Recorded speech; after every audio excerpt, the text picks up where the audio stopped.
And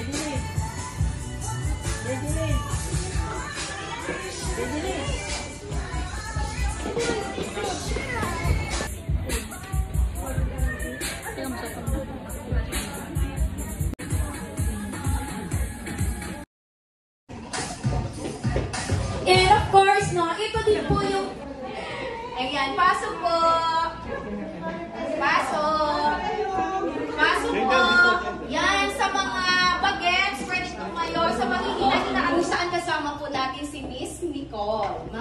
Pa-smile sa kanya, ha? Diba? So, isa po siya sa malalapitan natin. Ano ba ang meron po dito? Ayan, hinihingal po ako.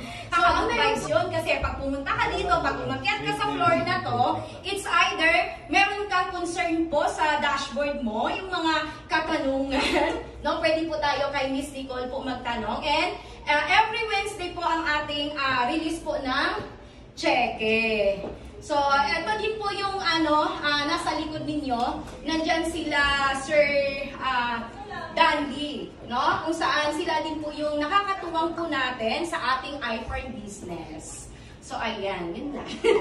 So, yun lamang po. And akit naman po tayo sa ibang floor, sa taas po, para makita niyo rin po yung saan po nakadisplay yung ating mga MDC. Wow! Yes! Let's go! Okay, okay.